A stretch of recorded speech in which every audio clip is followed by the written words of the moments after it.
Okay, so as you can see, I'm moving up from, it's been about 48 hours, I'm moving up from 8 to 6.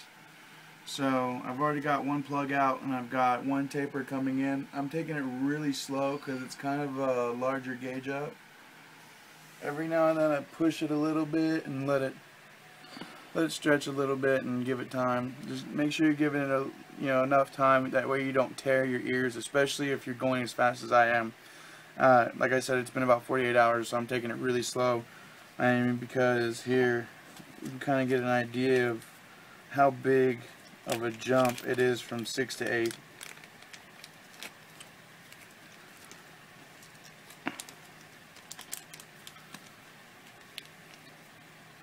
This is the 6 gauge. I don't know if you can see that very well. Closer. Show them the bottom part so they can actually see it. No. I mean like the top. There we go. That is the 6 gauge. That is the 8. You mean backwards? No, that is the 8. That is the 6. If you can tell, but that's kind of a big difference. Yeah. Yeah. So I'm taking this one very slow. Just giving it time to kind of adjust to the size.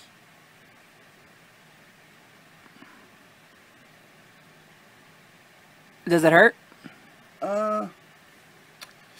Don't bullshit. Tell the truth. It didn't feel good, but I mean, I kind of like it. It's a very addictive process, gauging your ears. That's why I can't wait. Every time I get a new size, I'm like, okay, and I pull out my box, and I'm looking at the new size, and I'm like, oh, that's so much bigger. This is gonna be so cool. I just can't wait to do it. And then finally get it in my ear, and I'm like, oh no.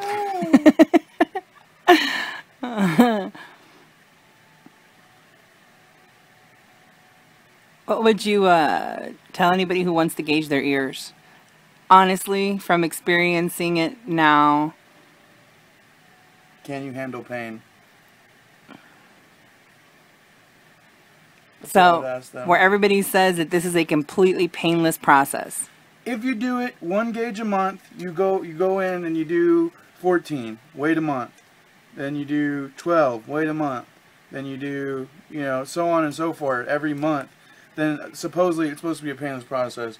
But if you're like me and you're totally and completely addicted to the process, by the way, this is completely on now, so I'm going to leave it in for a couple hours. I'm going to do this here in a minute, off camera, and in a couple of hours I'll be done with the taper process, and I will move on to the 6G plug here in a couple of hours.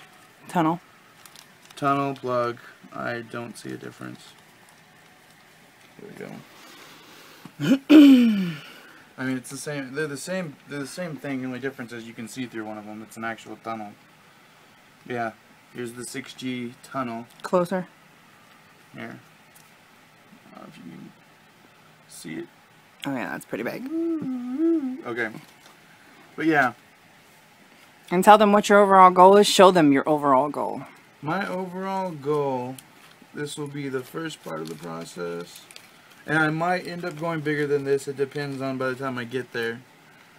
I'm going to pull these out just so you can kind of see. Before you tell them what it is, show them.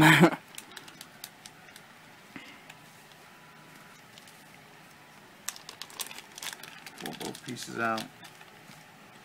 This is the 00 taper. Okay, we can see it. That is the first, obviously, big difference from the 6 and the 00. Oh no, this is the 6 in my ear, and that's the 00. Yeah. I heard take your motherfucking time while doing this motherfucker right here. This is the big boy, and here's the tunnel. That's about what I want to go to. I want to go either 0 or 00. I'm still on the border. You can really see through this one. I mean, that's pretty good size. Can't exactly. Once you're getting close to this size, when you can actually use the Q-tip to clean inside of your hole. So I mean, actually, I'm pretty sure after gauging this 6, I'm probably gonna give this about 3 days to heal. Whenever I get the plug in. I gave the last one 2 days to heal. It felt pretty good, but this is kind of stinging and burning a little bit, which means the lube tube is doing its thing. It's got healing stuff in it, so I mean, I don't suggest you do it as fast as I did, but my friend did it, so I figured I'd do it because I am a follower, not a leader. No, you're just really competitive. Yeah, I'd like to get to a size that he did faster than what he did, but at the same time I want to do it safely, so I probably won't. And considering that he had a blowout and I have yet to have a blowout, cross my fingers, I've yet to have a blowout, so hopefully I can get there faster than he did.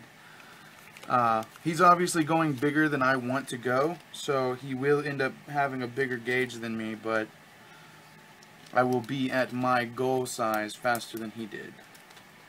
Because of the fact that he had a blowout and he had to take it out and let it heal and kind of actually move back a couple of pegs, whereas I would like to do it safely and fast.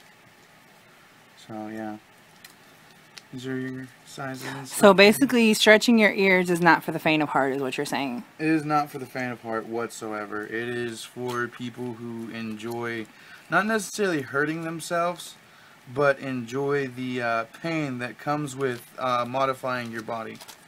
So if you don't have a piercing at all on your body, do not stretch your ears. Yeah, get used to piercings, and you know, maybe you want to get a tattoo and just find out if that's kind of the kind of thing you're into. You know, get a small tattoo somewhere hidden. That way you don't really regret it. Yeah, just kind of look into it. Do your research. Don't just jump into this process and just start doing it. Really do your research. Don't just watch our videos and be like, I am an expert, because I'm not an expert. I mean, I watch lots of videos and I listen to a lot of people's opinions, but you know, everybody's body is different. You know, some people are able to do certain things, and some people are not. So just be very careful with what you do, and have fun doing it. Peace out, YouTube.